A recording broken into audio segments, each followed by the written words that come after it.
আনন্দ বাংলা, আমরা নিরপেক্ষ নই, মানুষ ও সমাজের পক্ষে।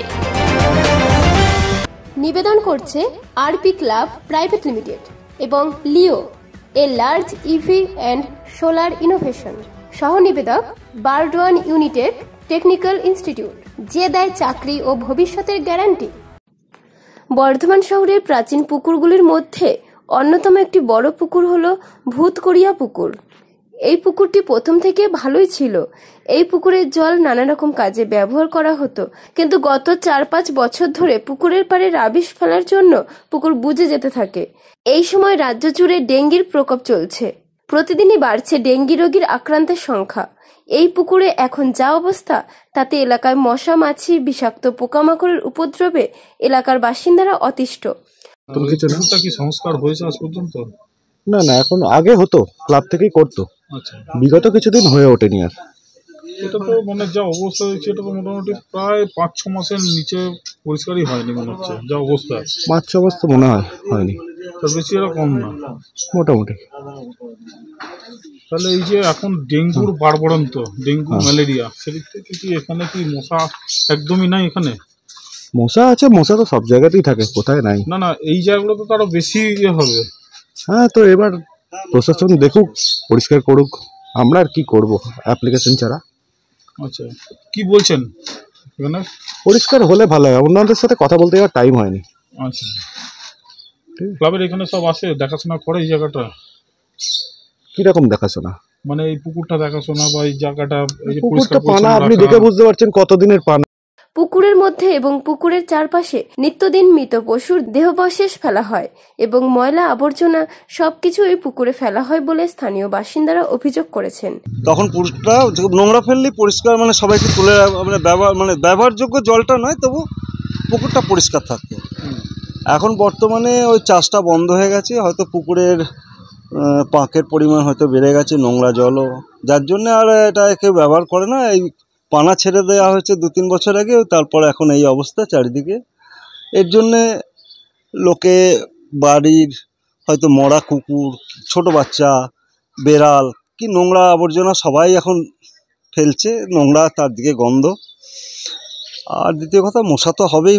যেখানে নোংরা জমা জলের কথা বলা হচ্ছে চারিদিকে, টিভিতে বা এতে জমা জলের কথা বলা হচ্ছে, তো পুকুর তো একটা সেই জমা নোংরা জলের মধ্যে, তাই এটা আপনার মশা তো হবেই। সেদিক থেকে কি এখানে কি কখনো পরিষ্কার করতে কখনো আসা হয়নি? মিউনিসিপ্যালিটি থেকে পুকুর পরিষ্কার আমি তো শুনিনি কিছু। যখন চাষবাস হতো তখন ওরা নিজেরাই পুকুরের পানা পরিষ্কার করে আবার চারা ছাড়তো। পরিষ্কার হোক, পরিচ্ছন্ন, সবাই এটাই চায়। হ্যাঁ বল, হ্যাঁ বল। আপনার নাম? না, আপনার নাম? করা পরিষ্কার থাকলে সবাই ভালো। ক্লাবের ছেলেরাও চায় পরিষ্কার হোক, আমরাও চাই পরিষ্কার হোক, পাড়া প্রতিবেশী সবাই চায় পরিষ্কার পরিচ্ছন্ন ভালো হয়। মুখ্যমন্ত্রী মমতা বন্দ্যোপাধ্যায় প্রত্যেকটা ক্লাবকে অনুদান দিচ্ছে, সেটা আমি জানি না, এই ব্যাপারে আমরা কিছু বলতে পারবো না। চায় না, পারে না পরিষ্কার করতে নিজে, সেটা ওটা ওদের দায়িত্ব। আমি এখানে আমি কোনো কমেন্টস করতে চাই না, কারণ আমি কি বলবো ক্লাব সম্পর্কে। ওরাও পৌরসভার এখানে দোষ দেখছেন যে পরিষ্কার উদাসীনতা, পরিষ্কার যাদের দায়িত্ব তারা যদি গাফিলতি করে, এখন অফিসের ব্যাপারই হবে। আর কি বলবো আমি, তারা যদি পুকুর সংস্কার করে, পুকুর বলছে তো মজাবেন না, এবার সংস্কারের দায়িত্ব তাহলে তাদেরই থাকে। তো সেই দায়িত্ব এখন তারা নিক। আমি কারোর বিরুদ্ধে কোনো কথা বলতে চাই না, কেন করছে না, কে করছে না আমি ক্লাবের মধ্যেও তো বলতে পারছি না, বা পাড়া প্রতিবেশী যার যা জঞ্জাল হয়তো পুকুরে ফেলছে, হয়তো সেটা তো জমা পড়ছি। আর প্রয়োজন মতো কি আর বলবো, ঠিক আছে, এমনি বসবাসযোগ্যের মধ্যে আছে ঠিকই, কিন্তু মশা মাছি এসব বেশি হয়, পোকা। তারা আরো জানান, এই পুকুরে ময়লা আবর্জনা ফেলে পুকুরটাকে বুজিয়ে ফেলার চেষ্টা করা হচ্ছে এবং এলাকাতে অস্বাস্থ্যকর পরিবেশের সৃষ্টি হয়েছে গত 2-3 বছর ধরে। অবিলম্বে এই পুকুরটি সংস্কার করে পুকুরের চারপাশে সৌন্দর্যায়ন করা হোক বলে জানিয়েছেন এলাকার স্থানীয় বাসিন্দারা। এর উপাদিন বলতে আগে পুকুরটা সংস্কার করা হতো, কিন্তু একাদান্তি দেখা যাচ্ছে যে সব মানুষরা এসে নোংরাগুলো সব এই পুকুরের পাড়ে ফেলে দিয়ে চলে যাচ্ছে। আমরা অনেক চেষ্টা করেছি, যে এখানে কোনো নোংরা ফেলবে না, যখন আমাদের গাড়ি আসে, গোজার গাড়ি আসে, সেই গোজার গাড়িতে দিতে, কিন্তু কোনো মানুষ কেউ শুনছে না। দূর দূরান্ত থেকে আসছে, চিকচিকিতে প্যাকেট করা সব ময়লায় পুকুরে ফেলছে। তারপর এখানে সামনে সব যে যা আছে রাবিশ টাবিশ ফেলে এটাকেই নষ্ট করছে। আগে পরিষ্কার সংস্কার হতো, মাছ চাষও হয়েছে, সব সুন্দর হয়েছে, কিন্তু এই গত 2 বছর ধরে আর পুকুরে কিছু হচ্ছে না। নোংরা, পুকুরটা নোংরা হয়েই থাকছে। উপরন্ত আমাদের যেসব বাড়ি আছে তাদের ড্রেনের জল যাচ্ছে না, উপরন্ত অনেক কিছু এখানে মানে আমাদের ড্রেনের জল উঠছে, তাতে মশাও থাকছে। নিজেরা ড্রেন পরিষ্কার করতে পারছি, কখনো পারছি না, পুকুরে নামতে পারি না, পাঁক আছে, নোংরা আছে, নোংরা বেশি, সবাই ফেলে দিচ্ছে। এখন গাছপালা যার গাছপালা কাটছে, প্লাস্টিক যাই থাকছে সব ফেলে দিচ্ছে। দীর্ঘ 35 বছর ধরে আমি যেখানে আছি, আগে এত সুন্দর ছিল পুকুরটা, বছর 2-1-3 ছিল পুকুরটা, জল ছিল ভালো, পুকুরটা আরো বড় ছিল। আস্তে আস্তে সব রাবিশ ফেলে ভরাট করে পুকুরটাকে বুঝিয়ে দিচ্ছে। পুকুরে যদি 5 কাঠা পুকুর হয়, এখন পুকুরটা 2.5 কাঠায় দাঁড়িয়ে গেছে। 2.5 কাঠা বুঝে গেছে? হ্যাঁ, 2.5 কাঠা বুঝে গেছে। বর্ধমান পৌরসভার চেয়ারম্যান পরেশচন্দ্র সরকারের কাছে এ ব্যাপারে প্রশ্ন করা হলে তিনি জানান, ঠিক আছে, ওটা তো আমরা অভিযোগ আগে পেয়েছি, আমাদের ইঞ্জিনিয়ারটা গিয়েছিলেন, আমরা নিষেধ করেছি কাউকে ওখানে গোজা বা আবর্জনা না ফেলার জন্য।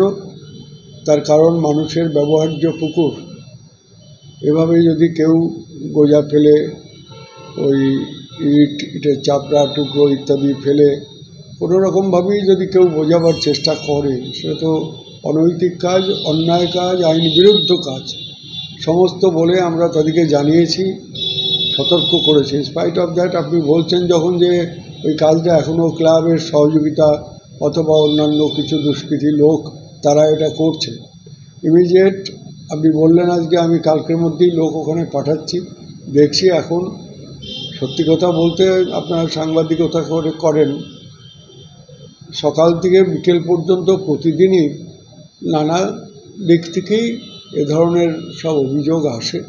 অনেক ক্ষেত্রে দেখেছি যে হয়তো যতটা বলেন ততটা নয়, সত্যি নয়, আবার অনেক ক্ষেত্রে ঘটনা সত্যি।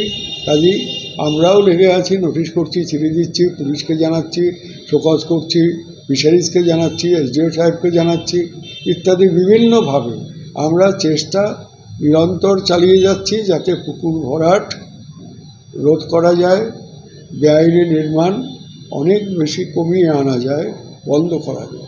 এখন দেখা যাক, তবে আপনি যেটা অভিযোগ করলেন আমি দেখছি। এখন দেখা যাচ্ছে রাজ্য জুড়ে ম্যালেরিয়া এবং ডেঙ্গুর প্রচণ্ড বাড়বাড়ন্ত। সেখানে আমরা তো ডেঙ্গু নিয়ে, ম্যালেরিয়া নয়, এখন ডেঙ্গিটা আমাদের যে 12 জনের ধরা পড়েছিল রসিকপুরে, পজিটিভ হয়েছিল অ্যালার্জি টেস্টে।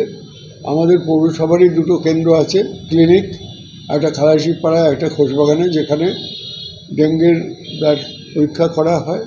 তাতে 12 জন ধরা পড়েছে একটা পাড়ার একটা এলাকার। আজকে প্রায় 300-র উপরে হেলথ ওয়ার্কার, আশাকর্মী, আবার সুরা থেকে 4 জন অফিসার এসেছেন কলকাতা থেকে, এবং আমাদের বর্ধমানের সব আধিকারিক, ডাক্তার সবাই মিলে আমরা সেই রসিকপুরে গিয়ে আজকে একটা স্পেশাল ড্রাইভ দেওয়া হলো। অভিযানের মধ্য দিয়ে আমরা চেষ্টা করেছি রসিকপুরের প্রত্যেকটা বাড়িতে বাড়িতে আমাদের মেয়েরা, সেই হেলথ ওয়ার্কাররা ঢুকেছে, তাদেরকে সচেতন করেছে, লিফলেট বিলি করেছে এলাকায় প্রত্যেকটা বাড়িতে বাড়িতে। লার্ভা যেখানে যেখানে হতে পারে সেই সব ভাঙা হাঁড়ি, কলস, বালতি, গামলা সব যেখানে যা ছিল সবগুলোকে, আমাদের গাড়ি গিয়েছিল অনেকগুলো, তাতে করে আমরা নিয়ে এসেছি। চুন ব্লিচিং দিয়েছি, এলাকাগুলোকে স্প্রে করেছি। টোটালি রসিকপুরকে আজকে স্পেশাল ড্রাইভের মধ্য দিয়ে 300 মানুষ আমরা চেষ্টা করেছি যাতে ওখান থেকে ডেঙ্গু আর না ছড়াতে পারে, প্রকোপ যাতে বৃদ্ধি না পায়। তা শুধু কি রসিকপুর, সব পুকুরেতে দেখতে হবে না, আমরা দেখছি বাকি সবগুলোতেই আমাদের প্রায় 5 থেকে 700 ছেলেমেয়ে ডেঙ্গি নিরোধের জন্য প্রত্যেক ওয়ার্ডে regular house to house visit করা থেকে আরম্ভ করে, সচেতন করা থেকে আরম্ভ করে সব কাজ তারা করছে। সব জায়গায় এখন পর্যন্ত ঢুকতে পারেনি, হঠাৎ করে রসিকপুরটা ধরা পড়েছে। আমরা স্পেশাল ড্রাইভ আজকে দিলাম, এইমাত্র আমি এলাম ওখান থেকে, সবাই আমাদের ছিলেন। তা আশা করি আমাদের এই অভিযান সফল হবে। দেখা যাচ্ছে, আগে মোটামুটি সব পুকুরে অভিযান করবেন আশা করছি। পূর্ব বর্ধমান থেকে দেবাশিস ঘোষের রিপোর্ট, আনন্দ বাংলা।